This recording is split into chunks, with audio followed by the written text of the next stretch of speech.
Gênesis capítulo de número 6. Nós vamos continuar, tá bom, a nossa série de pregação sobre a nossa origem.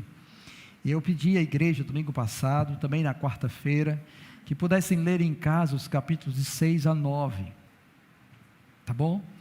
Visto que trata de um episódio único, que trata-se sobre o dilúvio, então ler ele neste momento ia tomar muito tempo nosso. Então eu pedi aos amados irmãos que pudessem ler o texto em casa, e aí nós vamos ler uma parte do texto e dar continuidade. Eu vou mencionando alguns versos ao longo destes capítulos, para que a gente possa compreender aqui o intento do Senhor, tá bom? Então vamos ler os versos iniciais do capítulo 6. Capítulo 6 de Gênesis, a partir do verso de número 1, diz assim: Como se foram multiplicando os homens na terra, e lhes nasceram filhas, vendo os filhos de Deus que as filhas dos homens eram formosas, tomaram para si mulheres, as que entre todas mais lhes agradaram. Então disse o Senhor: O meu espírito não agirá para sempre no homem, pois este é carnal, e seus dias serão 120 anos. Ora, naquele tempo havia gigantes na terra, e também depois, quando os filhos de Deus possuíram as filhas dos homens, as quais lhes deram filhos. Estes foram valentes, varões de renome na antiguidade. Viu o Senhor que a maldade do homem se havia multiplicado na terra, e que era continuamente mau todo o desígnio do seu coração. Então se arrependeu o Senhor de ter feito o homem na terra, e isso lhe pesou no coração. Disse o Senhor: Farei desaparecer da face da terra o homem que criei, o homem e o animal, os répteis e as aves dos céus, porque me arrependo de os haver feito. Porém Noé achou graça diante do Senhor. Eis a história de Noé. Noé era homem justo e íntegro entre os seus contemporâneos. Noé andava com Deus. Gerou Noé 3 filhos, Sem, Cã e Jafé. A terra estava corrompida à vista de Deus e cheia de violência. Viu Deus a terra, e eis que estava corrompida, porque todo ser vivente havia corrompido o seu caminho na terra. Então disse Deus a Noé: Resolvi dar cabo de toda a carne, porque a terra está cheia da violência dos homens. Eis que os farei perecer juntamente com a terra. Amém. Vamos orar? Maravilhoso Senhor,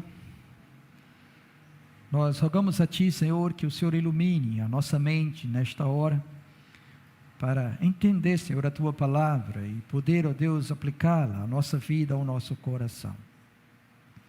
Ó Senhor, que o Senhor possa nos visitar com esta graça, e que a nossa mente seja levada cativa à Tua vontade, meu Senhor, e que a nossa carne, ó Deus, seja refreada de colocar, Senhor, nela qualquer pensamento contrário ao Teu querer.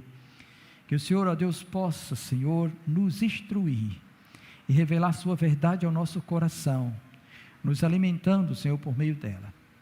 Concede a mim a sabedoria, Senhor, para que no tempo hábil, ó Deus, possa expor todas as coisas, ó Deus, que devem ser ministradas esta noite, em nome do Senhor Jesus Cristo. Amém. Glória a Deus, louvado seja o Senhor. Bem, amados irmãos, aqui estamos novamente, tá bom? E este capítulo 6, 7, 8, 9, trata especificamente do dilúvio. Aí o que a gente pode contemplar acerca disto, e o que isto revela para nós, tá bom? Bem, da última vez, na última pregação acerca da nossa origem, eu trouxe para vocês um gráfico da genealogia, e aí a gente saiu mostrando os anos que os irmãos foram vivendo, e depois falecendo, gerando outros e etc. Até chegar no ano de 1656 ou 7, por aí, tá bom? Não vamos bater o martelo, mas mais ou menos por aí, foi o período em que aconteceu o dilúvio. Então, se temos esse espaço de tempo, significa que as pessoas se multiplicaram sobre a terra. Naquele tempo, os homens, tá bom, poderiam casar com parentes próximos, porque Deus havia permitido, em virtude da ordem de se multiplicar e expandir para povoar toda a terra. Então assim se fazia, tá? Também não é declarado assim nome de filhas ou de mulheres nas genealogias, porque o intuito é apenas revelar ao povo de Deus a sua origem, de onde é que eles vieram, como é que eles chegaram até então e porque Deus realmente os escolhera assim. Então, quando Moisés foi instruído por Deus a escrever acerca disso, tá bom? O propósito é esse, como também deve ser o propósito para nós conhecer essa verdade e saber que nós fomos incluídos na promessa de restauração. Louvado seja o Senhor. Aí vale salientar também que, como nós estamos na origem da humanidade, nós não podemos pensar apenas em um povo propriamente dito, ou uma só nação, porque até então todos descenderam de um só, que foram de Adão e Eva, e não havia ainda essa questão de distinção de nações. Até aqui, até antes da Torre de Babel, tá bom? Todo mundo era de uma linhagem só, todo mundo falava a mesma língua, todo mundo se entendia. A partir da Torre de Babel foi que houve divisões, quando Deus confundiu a língua dos homens, e aí sim foram criadas outras nações e outros povos, a partir disso, com idiomas diferentes, com línguas diferentes. É assim que a gente olha, tá bom? Quando a gente vai olhando o panorama todo dessa nossa origem. Bem, e o que é que nós temos aqui então, nesse relato? O texto diz que se multiplicaram os homens sobre a terra, e nasceram filhas. Aí o texto diz que vendo os filhos de Deus, que as filhas dos homens eram formosas, e eu já falei sobre isso, mas vou repetir, tá bom? Aqui há duas interpretações que os estudiosos tentam colocar. Eles chamam os filhos de Deus aqui como se fossem os anjos, porque lá no livro de Jó, quando diz que os filhos de Deus se apresentaram diante de Deus e veio também Satanás juntos, está se referindo aos anjos. Então, alguns estudiosos pensam e interpretam que esses filhos de Deus são anjos. Mas aí eu quero recobrar vocês a segunda interpretação, dizendo que esses filhos de Deus, tá bom? São os homens da linhagem piedosa, que se afeiçoaram das filhas da linhagem impiedosa de Caim, porque elas eram bonitas, tá bom? E aí então eles se uniram em casamento, geraram filhos, e essas mulheres ímpias corromperam os corações dos homens piedosos, filhos de Deus. Daí a maldade se multiplicou sobre a terra. Esta, tá bom, é a provável interpretação desse texto, até porque o Senhor não trata dos anjos, nem fala, nem dá a eles a bênção da fecundação.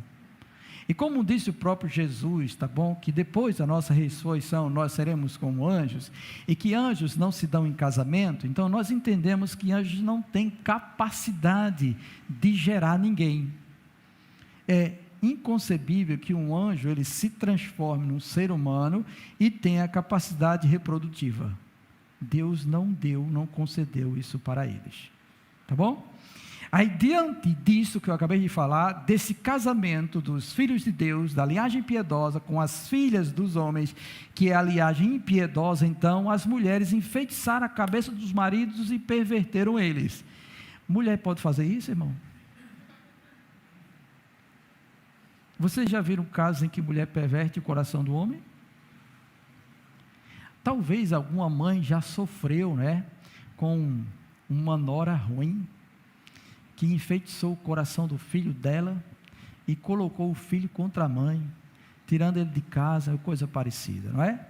Como também na questão cristã também pode acontecer, não é? O cristão está na igreja caminhando, dando glória a Deus, aí vai para a escola, para a universidade, para o trabalho, começa a conversar com a ímpia, aí a ímpia começa a lançar os olhares 43 sobre ele, ele começa a ficar, vixe, estou apaixonado, aí pega descendo com ela, tchau igreja, tchau pastor, tchau todo mundo, e aí sai pervertido mundo afora, não é? Muito bem, então é mais fácil, tá bom? O ímpio levar o crente para o mundo do que realmente o crente trazer o ímpio para a fé. É isso que acontece. Então foi isso que aconteceu. Em virtude disso, Deus percebe que a maldade do homem cresce. Aí o que é que ele diz?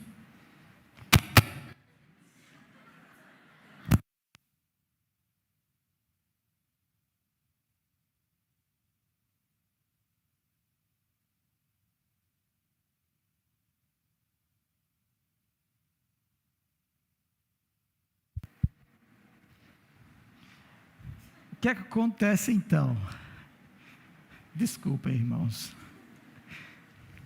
Deus percebe a maldade do homem, o crescimento da violência sobre a terra, e o que é que ele faz? Ele então propôs a si mesmo: meu espírito não agirá para sempre no homem, pois este é carnal, e os seus dias serão 120 anos. Aí o que quer dizer esses 120 anos, tá bom?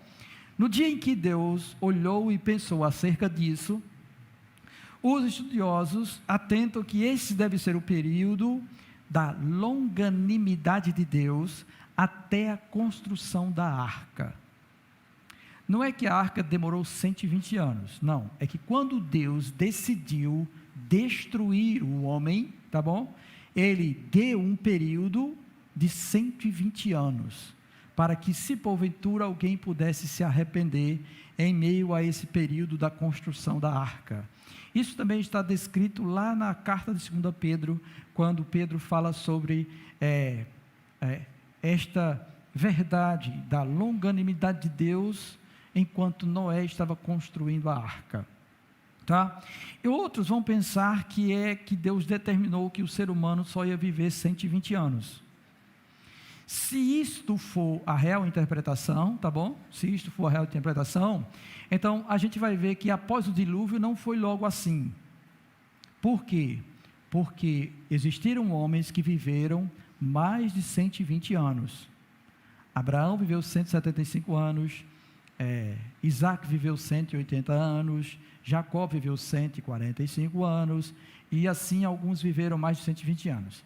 A não ser que esta palavra ou esta promessa de viver 120 anos acontece depois desse pessoal aí, que realmente nós olhamos para a nossa realidade hoje, né, e nós não contabilizamos mais na Bíblia pessoas que viveram mais de 120 anos. Pode ser, nós não sabemos, mas é isso que temos para nós, tá bom? O mais provável é o tempo de preparação até vir o dilúvio, o juízo de Deus sobre a humanidade ímpia da terra. E ele fala que nesse tempo, tá bom, havia gigantes na terra, e nós sabemos que no tempo da conquista da terra prometida havia homens grandes, como também Golias era um homem grande quando Davi o enfrentou. Então havia nesse tempo e houve depois desse tempo. Então isso não quer dizer que só porque havia gigantes, esses gigantes eram filhos de anjos, ok? Porque antes mesmo das filhas dos homens possuírem, o texto diz que naquele tempo havia isso, aí quando os filhos de Deus possuíram as filhas dos homens, as quais lhes deram filhos, esses foram valentes, varões de renome na antiguidade. Esses varões de renome é gente rica, gente de posse, tá bom? Valente é guerreiro, gente que luta, gigantes que lutam e que batalham as guerras. Aí, diante disso, o relato de Deus é o seguinte: ele viu que a maldade do homem se havia multiplicado na terra e que era continuamente mal todo o desígnio do seu coração. Aqui está, tá bom, a doutrina da depravação total e do pecado original que maculou o ser humano. O texto diz que a maldade se multiplica e que era continuamente mal todo o desígnio do coração do homem. Diante disso, Deus se entristeceu. O texto vai falar que Deus se arrependeu. Só que arrependimento é mais uma palavra para quem erra, para quem peca, para quem transgride. E Deus não erra nem peca. Então entendemos que isso é um pesar de Deus, é um lamento de Deus por ter feito o homem e ele chegar numa situação dessa tão rapidamente, tá? Foi muito rápido essa expansão do mal no coração humano a ponto de encher a terra de violência. Então o que é que o Senhor diz? Ele diz que vai fazer desaparecer da face da terra o homem e os animais e as aves, porque ele viu a violência desses homens, que a terra realmente estava toda corrompida e cheia de violência, e aí então ele decide fazer isso. Mas o texto diz também que Noé achou graça diante do Senhor. E o texto vai dizer que Noé era um homem justo e íntegro entre os seus contemporâneos. E diante disso, então, afirma: Noé andava com Deus. A mesma sentença que foi dada a Enoque, naquelas gerações anteriores, foi dada a Noé. Noé também andou com Deus. E por ele andar com Deus, nós entendemos que Noé amava a Deus, que Noé temia a Deus e que Noé queria agradar a Deus. E obviamente ele ensinou isso também a seus filhos. Aí quando isso acontece, por causa desta integridade de Noé, tá bom, de que ele realmente temia a Deus, Deus então o salva da destruição que ele mesmo decidiu realizar sobre a terra. Deus poderia destruir tudo e fazer de novo, tá bom? Deus poderia. Só que Deus é um Deus justo. E Ele jamais vai destruir o justo com o ímpio. Jamais Deus vai fazer isso, tá bom? E isso está nas páginas das Sagradas Escrituras, ok? Quando Deus vai destruir Sodoma e Gomorra, Abraão fala sobre esse Deus dizendo: por acaso o Senhor, que é justiça, destruirá o justo com o ímpio? Senhor, se houver 50 justos na cidade, o Senhor vai destruir a cidade? Deus diz: não, por amor aos 50 justos, eu não destruirei a cidade. Depois Abraão vai diminuindo a conta, até chegar em 10, e aí ele pergunta novamente: Senhor, se houver 10 justos naquela cidade, o Senhor destruirá a cidade? E Deus diz: por amor aos 10 justos, não destruirei a cidade, não destruirei. Quando os anjos são enviados para destruir a cidade, eles são comissionados a tirar Ló de lá. E quando eles estão tirando Ló, com aquela pressão toda, Ló demorando para sair, as filhas dele não querendo, nem a esposa também, e eles querendo tirar Ló de lá, o anjo diz assim, depois vocês confiram, vão lá ler para ver, tá bom? Vai-te logo, porque enquanto não sair, eu não posso fazer nada. Só havia um só naquela cidade, e o anjo não poderia fazer a destruição, porque aquele justo estava lá. Também é dito no livro do profeta Ezequiel, que se uma cidade ela estiver toda corrompida, e no meio dela estiver apenas esses 3 homens, Noé, Jó e Daniel, e eles clamarem, somente se salvará a alma deles 3, porque eles são justos, e todo o resto será destruído. Bendito seja o Senhor. O que é que isso já transmite para nós, tá, irmãos? Que diante da destruição que virá, da consumação dos séculos, em que a terra será destruída por fogo, antes do Senhor destruir a terra por fogo, Ele tirará o justo dela. Ele vai tirar a sua igreja para poder destruir a terra com os ímpios que estiverem nela. Esta é a realidade que nós temos. A outra realidade também que o texto já traz para nós é que Deus odeia o pecado e Ele vai destruir o pecador que insiste em andar no caminho do pecado. O salário do pecado é a morte, a Bíblia diz para nós. E aqui nós estamos vendo claramente, a terra se encheu de violência. Você sabe quantos milhares de pessoas havia nesse tempo já?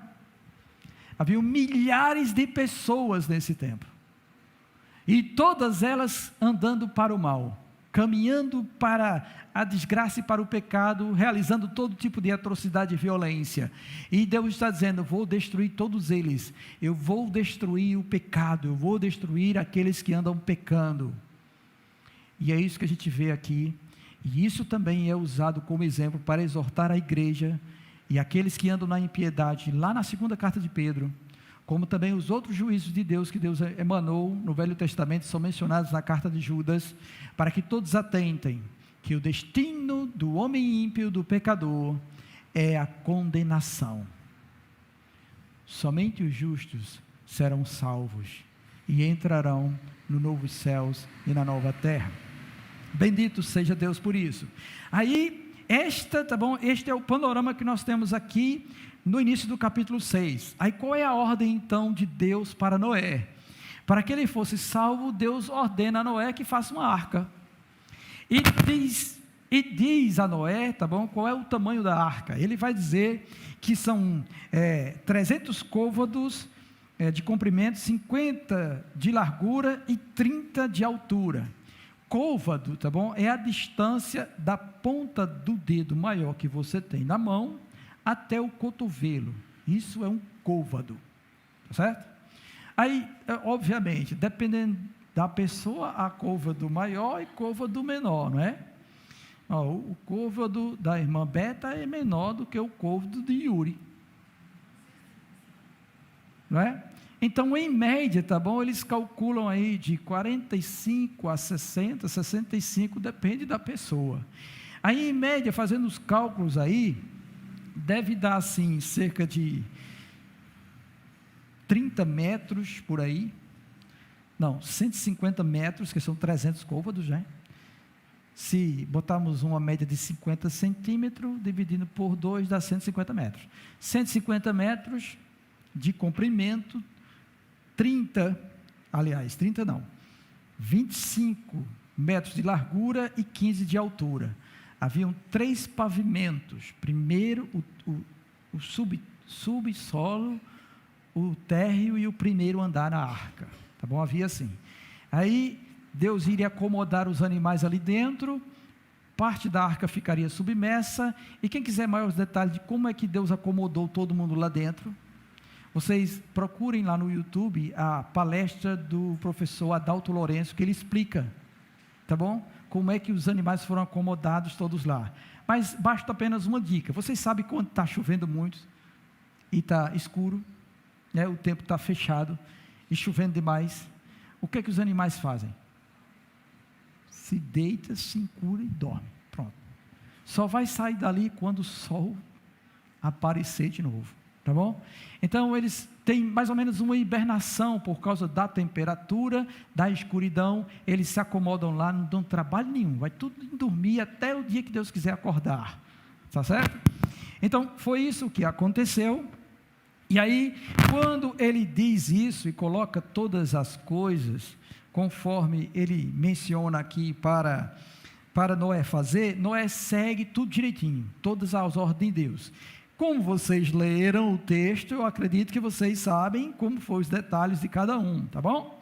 Aí ele faz isso, tal, e diz que com ele vai estabelecer a aliança dele.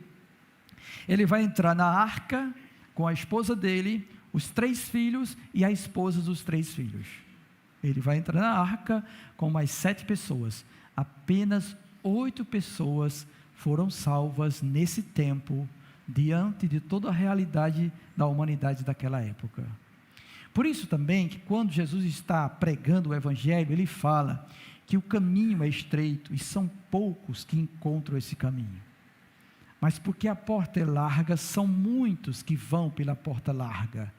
Então haverá, tá bom, um número de salvos, mas haverá um número muito maior de perdidos por conta dos seus pecados.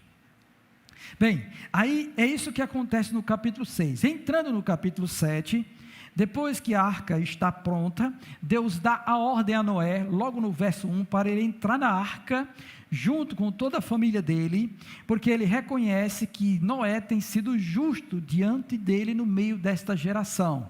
Observe, o texto diz assim: entra porque eu reconheço, Deus está dando testemunho de Noé, que tu és justo diante desta geração toda que está na terra. Entra. E aí então entra, e ele diz também que vai entrar junto com ele os animais puros e impuros. Os puros ele tem que levar 7 pares, e os impuros 1 par de cada um. E aí os animais vêm até ele. Nós não vamos pensar que Noé estava tangendo, né? Os animais, entra aí e tal. Não. Deus falou com os animais. Você crê? Eu creio, tá bom? Porque se ele falou para um peixe engolir Jonas, e se ele falou para um corvo levar carne e pão para Elias, ele pode falar com os outros animais para entrar na arca. E tudinho obedece a ele. Tá bom? Todos obedecem a ele. Então vieram os animais que Deus trouxe e encaminhou para dentro da arca, e Noé acomodou todos eles lá, colocou também comida suficiente para todo mundo, e também para a família dele dentro da arca, e depois ele puxou a porta e Deus selou a porta. Deus foi quem fechou a porta da arca, entrou todo mundo na arca, e o texto vai dizer que foi no ano 600 da vida de Noé, no verso número 11, no 17º dia do segundo mês, que isso aconteceu. Quando isso aconteceu, então, Deus deu a ordem de vir a chuva e do abismo se abrirem. O que a gente entende? É que veio água de baixo e de cima, tá bom? Deus rasgou o abismo para que águas que estão embaixo subissem, e Deus fez chover para que águas de cima viessem a descer sobre a terra.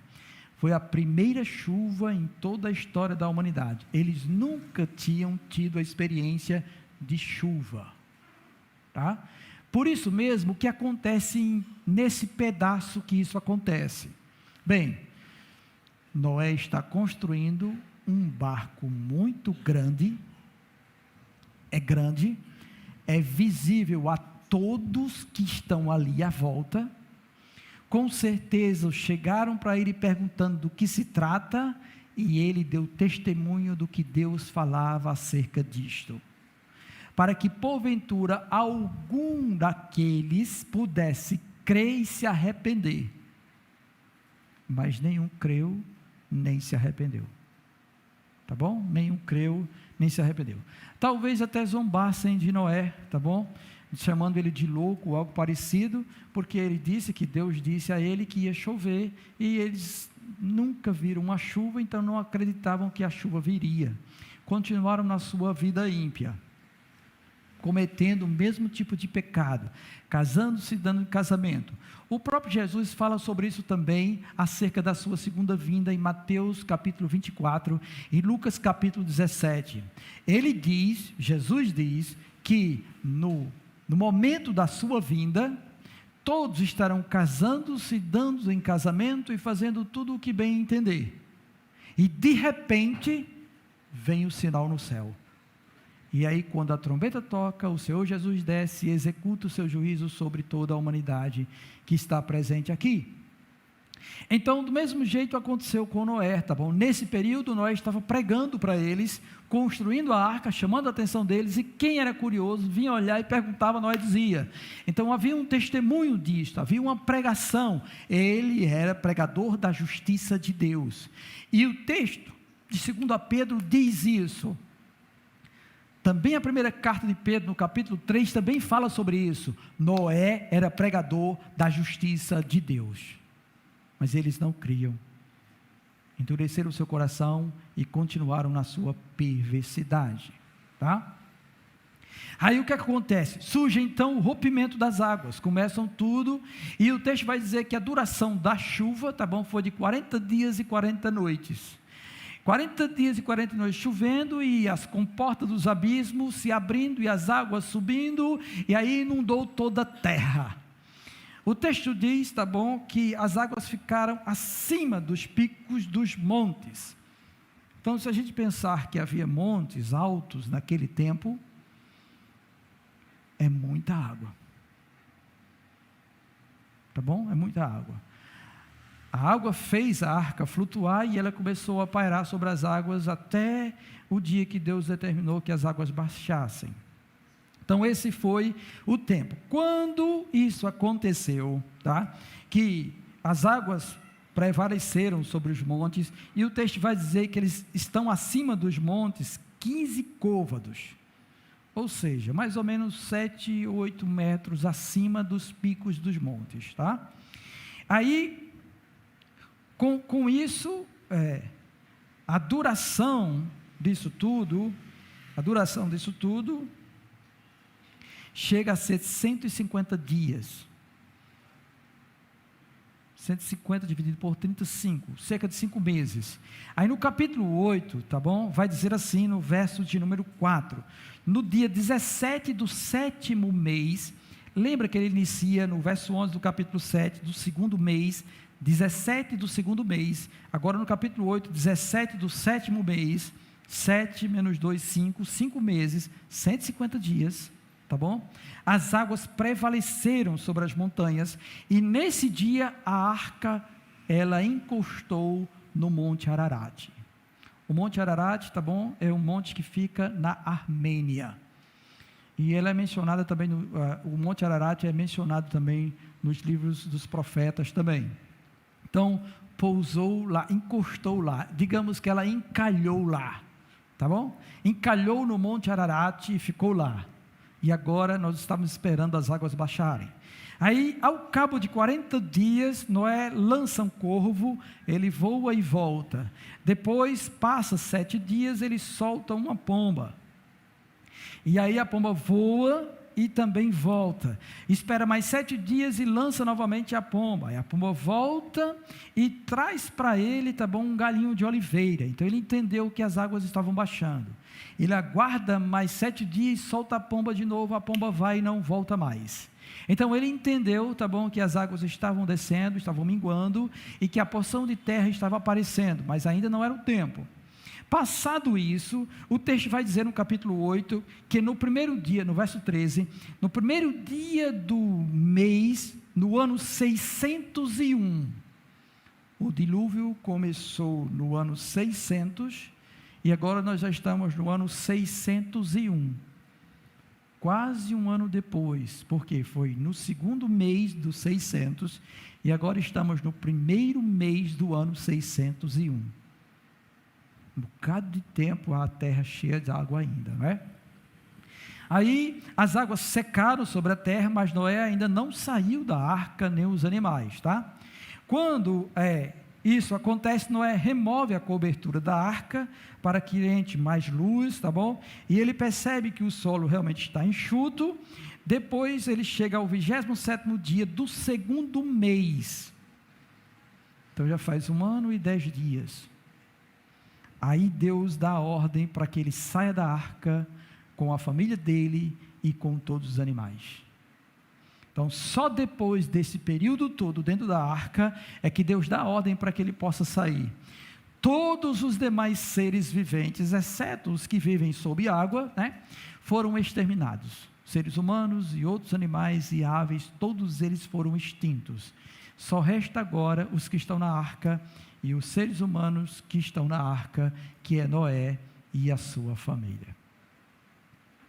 O que acontece então? Quando todos saem da arca, tá?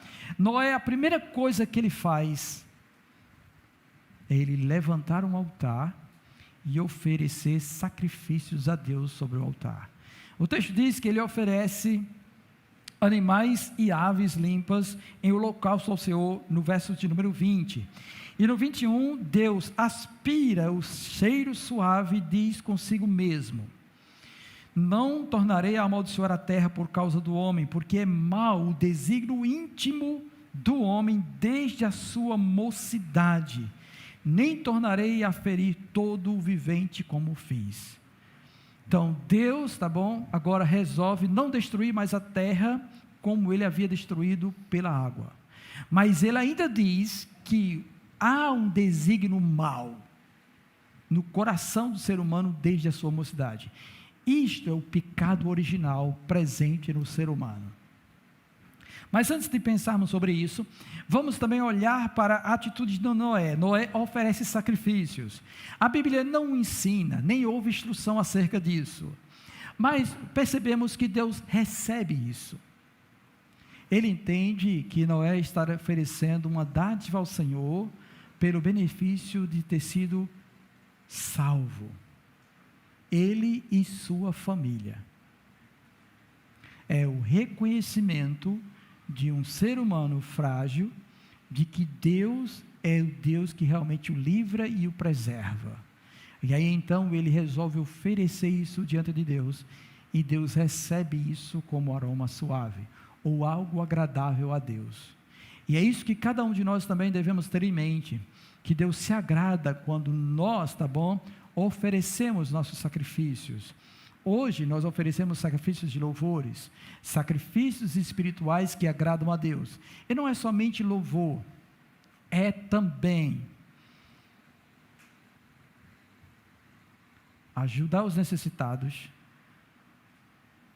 converter alguém do inferno, contribuir com o reino de Deus financeiramente,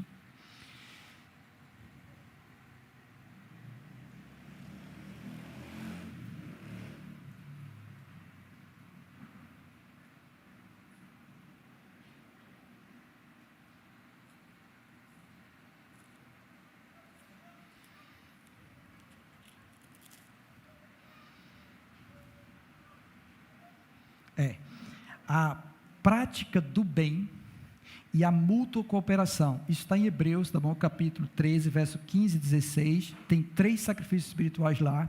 Filipenses tem um sacrifício espiritual, quando Paulo fala acerca da igreja contribuindo para a obra, para o evangelho, para os missionários, ele fala sobre isso, tá bom?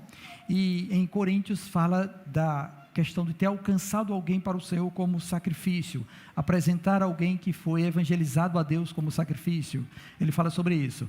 E Tiago fala também da prática de boas obras como sacrifício espiritual agradável a Deus. Então, são essas coisas que a gente deve recordar e oferecer diante de Deus, conforme o texto logo na origem ensina e transmite para nós. Bem, após essa passagem aqui, então entramos no capítulo de número 9. Aí, no final do 8, é dito que Deus vai deixar a terra com o seu ciclo. Enquanto durar a terra, não vai deixar de haver sementeira e ceifa, frio e calor, verão e inverno, dia e noite. Então, enquanto este planeta durar, isso vai se repetir. Gente vai morrer, gente vai nascer, gente vai trabalhar, gente vai perder o emprego, e isso vai continuar até o dia do juízo final. Tá bom? Até o dia do juízo final. É isso que vai acontecer. Mas aí então, o que Deus faz com Noé? Na verdade, com Noé e com a terra. No capítulo 9, no final do 8, ele diz que vai fazer uma aliança, tá bom? E, aliás, lá no capítulo 6, ele diz que vai fazer uma aliança com Noé e com a família dele, para entrar na arca e entrar. No capítulo 9, ele estende a aliança. Aí o que ele faz? Ele abençoa Noé e seus filhos e diz: sejam fecundos, multiplicai-vos e enchei a terra. Com essa instrução, é a partir da família de Noé que virão o resto da humanidade. Através dos filhos de Noé, é que a terra vai ser povoada novamente com os seres humanos. Então, todo mundo surgiu de Adão e Eva. Aí surgiram todas aquelas gerações, mas todas elas morreram, só ficou a geração de Noé e seus filhos. E agora toda a humanidade vai descender de Noé e seus filhos. Todos, tá bom? Todos. Aí ele faz isso, e ele diz também, ele concede a esses seres humanos autoridade sobre sua criação. Ele diz que vai colocar pavor e medo nos animais em relação aos seres humanos, e que tudo que se move sobre a terra e todos os peixes do mar vão ser dados a eles para serem mantimentos para eles. Então, antes eles eram vegetarianos, comia só planta, herbívoro, vegano. Antes não comia carne, só comia mato, tá bom? Mato comestível. Agora Deus está dando os animais também. A partir daqui, o churrasco entra, a galinha entra, tudo entra, tá bom? A partir daqui ele entrega para a gente saborear e dar glória a Deus, porque Deus concedeu isso à humanidade. Lembrando, ele não está falando do cristão ou do povo cristão, ele está falando do ser humano no geral, para a humanidade, ele está falando isso. Então, os de fora da fé cristã receberam isso também, tá bom? Eles ainda têm a imagem de Deus, mesmo imaculada, mas têm a imagem e semelhança de Deus, e receberam de Deus esse domínio sobre a criação. todos eles, não só nós, todos os seres humanos receberam isso, tá bom? Aí ele diz que tudo que se move será para alimento, no verso 3, como dei a erva verde, tudo vos dou agora. Então entrou a erva e entrou também os animais. Mas ele faz uma ressalva. Qual é a ressalva? A carne, porém, com sua vida, isto é, com seu sangue, não comereis. Aqui vem a proibição de comer sangue para toda a humanidade. Não é só para judeu ou para cristão, para toda a humanidade. No início Deus proíbe comer sangue, e a razão de não comer sangue é porque a vida está no sangue, e Deus diz também que é pelo sangue que ele faz expiação. Por isso no verso 5 ele diz: certamente eu requererei o vosso sangue, o sangue da vossa vida, de todo animal o requererei, como também da mão do homem, sim, da mão do próximo, de cada um, requererei o sangue, a vida do homem. Então, Deus, tá bom, vai requerer o sangue de todas as criaturas, tanto de animais, como também dos homens. É pelo sangue que se faz expiação em relação à vida. Aí, quando a gente leu Gênesis 3, 4, aquele pecado de Caim ter matado Abel, e aí ele ficou com medo de alguém matar ele, e Deus disse: não, vou pôr um sinal, e quem matar você será vingado 7 vezes. Depois vem Nimrod, mata 2, aí diz: se com Caim era 7 vezes, comigo é 70 vezes 7, aí parecia que ele podia matar e ficava livre, não é? Deus agora institui a pena capital. Ele diz: se alguém derramar o sangue do homem, no verso 6, pelo homem se derramará o seu, porque Deus fez o homem segundo a sua imagem. Então, em razão do homem ter a imagem e semelhança de Deus, Deus está proibindo o homicídio, o assassinato, o homem matar outro homem. Se o homem matar outro homem, agora não será vingado 7 vezes, não, ele também será morto, tá bom? Assim foi Deus que determinou, para a humanidade toda. Daí então deve surgir o temor no coração do ser humano em tirar a vida de outro. Se ele tirar a vida de outro, vão tirar a dele, porque esse foi o juízo que Deus determinou. Daí diminui mais a questão da morte, não é? Talvez se o nosso país tivesse isso, refreasse mais a violência e os assassinatos também, como em outras nações também tem.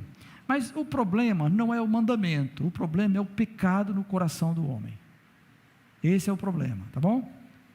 É isso que acontece aqui. Depois Deus dá a ordem deles serem fecundos, multiplicar e povoar a terra, e encher a terra com os seres humanos. Pronto. Feito isso, no capítulo de 9, verso 8, a partir do 8, ele vai dizer agora a Noé e a seus filhos: eis que estabeleço a minha aliança convosco e com a vossa descendência e com todos os seres viventes que estão convosco, tanto as aves, os animais domésticos, os animais selváticos que saíram da arca, como todos os animais da terra. Então aqui Deus agora vai estabelecer uma aliança. A aliança é um pacto que Deus faz. Quando Deus faz um pacto, ele se responsabiliza por cumprir o pacto. Ele vela por isso. Nesta aliança, ele diz que a terra, no verso 11, não será mais destruída por águas de dilúvio, nem mais haverá dilúvio para destruir a terra.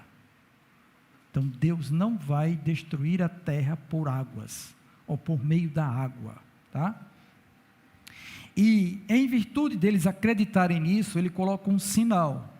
O sinal da minha aliança que faço entre mim e vós e entre todos os seres viventes que estão convosco para perpétuas gerações, porei nas nuvens o meu arco, será por sinal da aliança entre mim e a terra.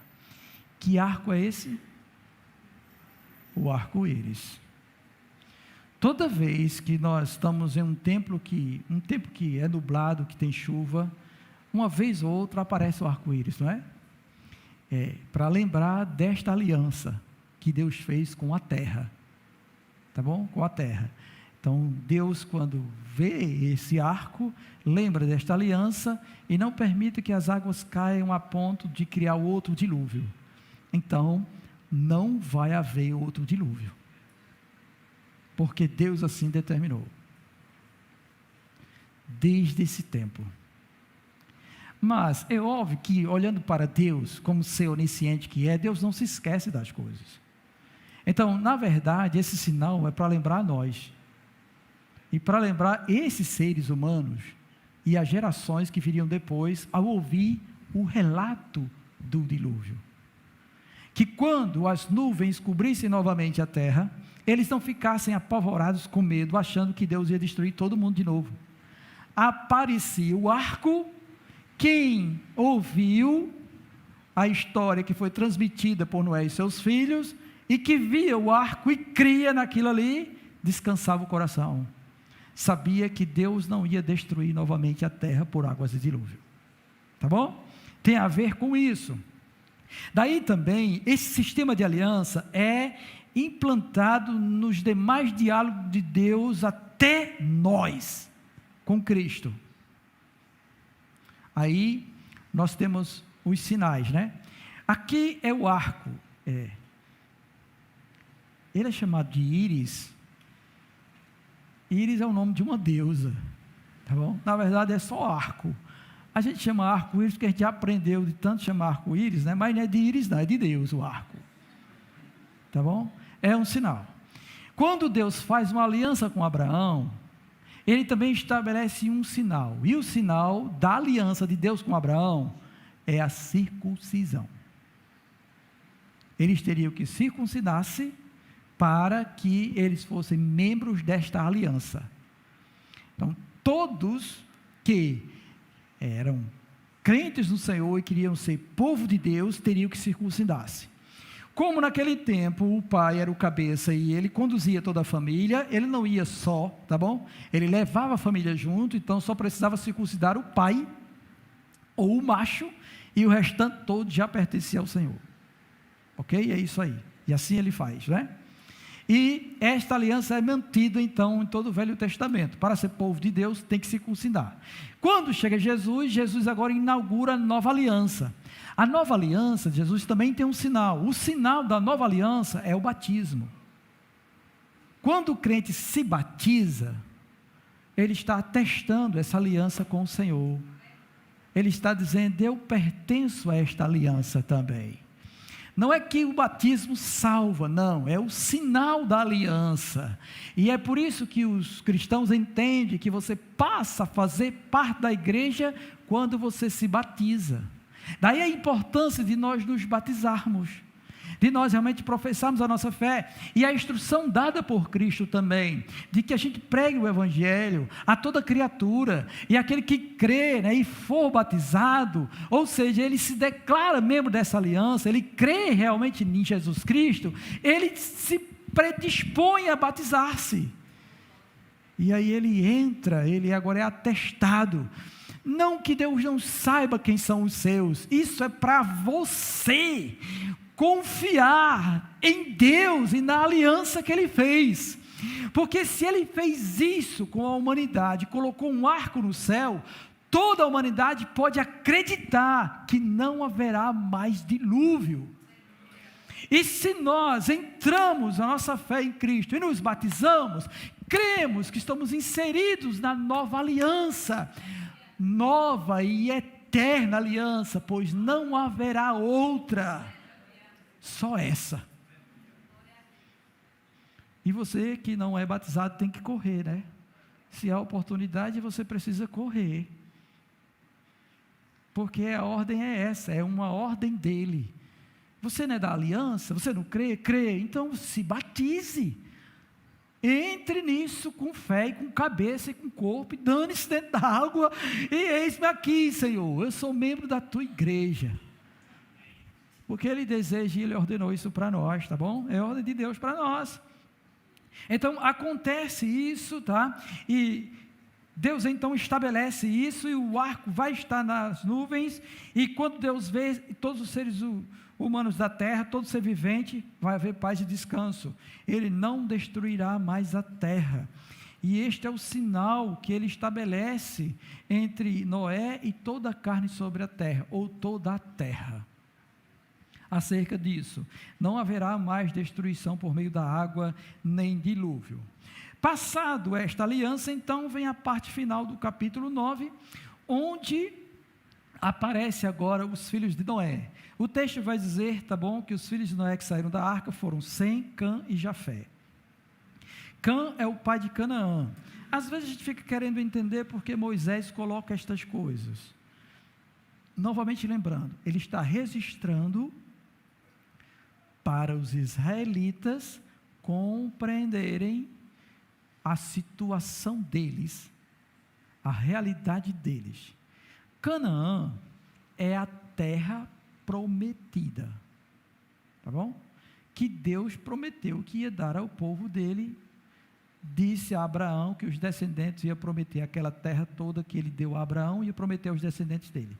Então ele faz estas coisas, escreve isso bastante tempo depois, para deixar isso registrado. Olha, Cã é o pai de Canaã, e vocês vão entender porque vocês tiveram que destruir as nações que estavam nesta terra. Depois ele fala que estes filhos, tá bom? Por meio desses filhos foi que se povoou toda a terra. Então nasceram filhos e filhos e filhos e filhas, filhos e filhos, e aí foram se dando casamento e foi povoando. Ainda nesse tempo, todo mundo falava uma língua só, tá? Todo mundo falava uma língua só, estava todo mundo se comunicando bem e enchendo toda aquela região lá, daquele oriente lá. Aí, Noé, como era lavrador, ele planta uma vinha, planta uvas. E ele então pega, fabrica o vinho, bebe, se embriaga e se põe nu dentro da sua tenda. O texto vai dizer que Cã, pai de Canaã, vendo a nudez do pai, fez saber fora aos seus irmãos. Os irmãos então entram de costas para não olharem o pai, pegam uma capa e cobrem o pai. Depois que o pai se acorda, depois que Noé é despertado do vinho que ele tomou, os filhos deles fizeram saber o que o filho mais moço, verso 24, então a gente entende que mesmo que esteja na ordem assim, ó, Sem, Cã e Jafé, Cã é o mais moço, tá bom? E no capítulo 10 vai falar que Jafé é o do meio, então Sem é o primogênito, Sem é o primogênito, Jafé é o segundo, e Cã é o mais moço. Então não se trata de trigêmeos não, tá bom? Um nasceu primeiro, depois o segundo, depois o terceiro. Assim, aí quando isso acontece, Noé sabe disso, Noé amaldiçoa a descendência de Cã.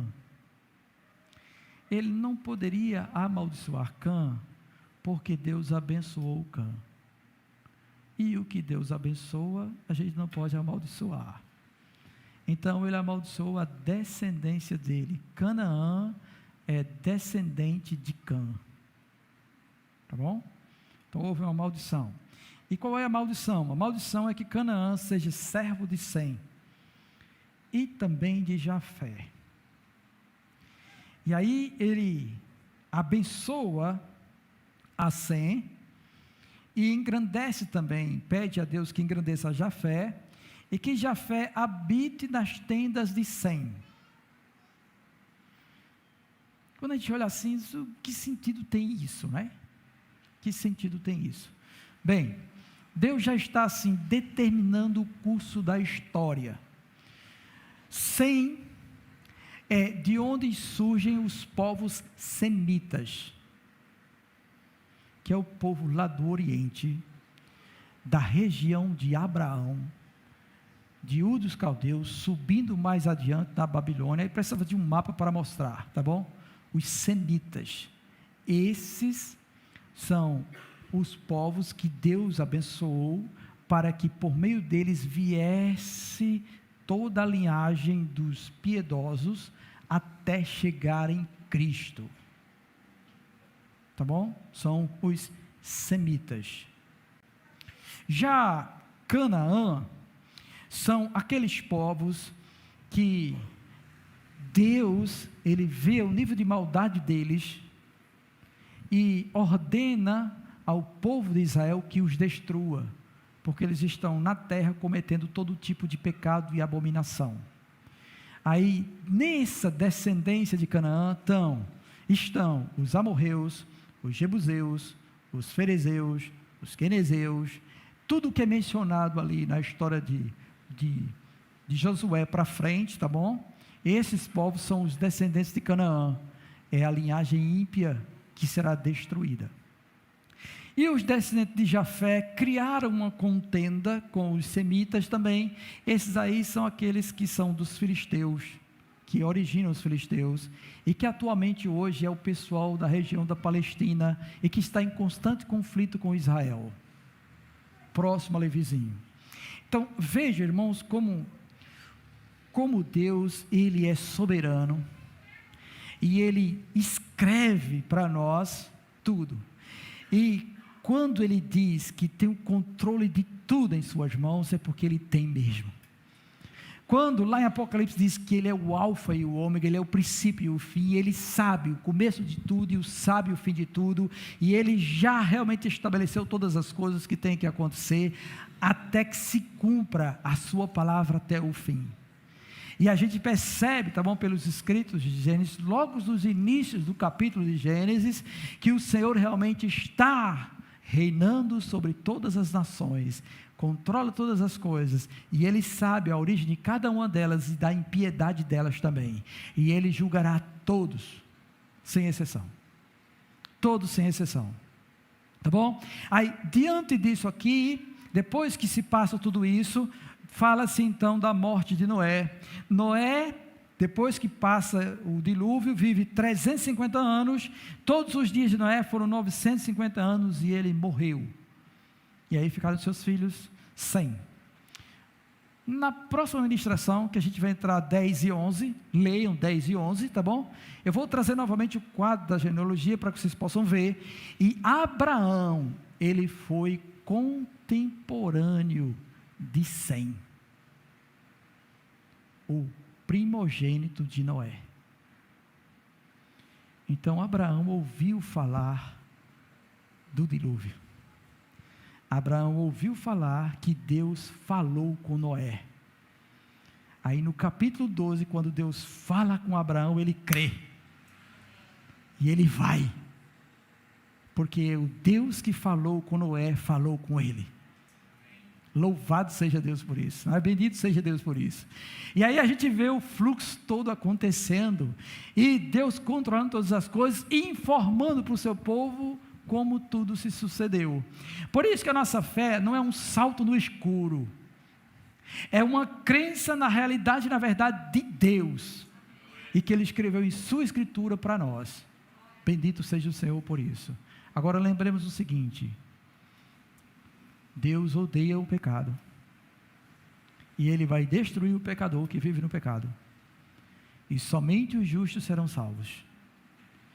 Quem habitará no monte do Senhor? Somente os justos habitarão no monte santo do Senhor. Então que nós possamos perseverar no caminho do Senhor, deixando de lado o pecado, crendo nas suas fiéis promessas, procurando fazer o que é agradável a Deus, porque só assim nós teremos a vida eterna, nós entraremos no novo céu e na nova terra, para a glória de Deus, amém? Vamos orar por isso? Louvado seja o Senhor. Ministério de Louvor, vem para cá.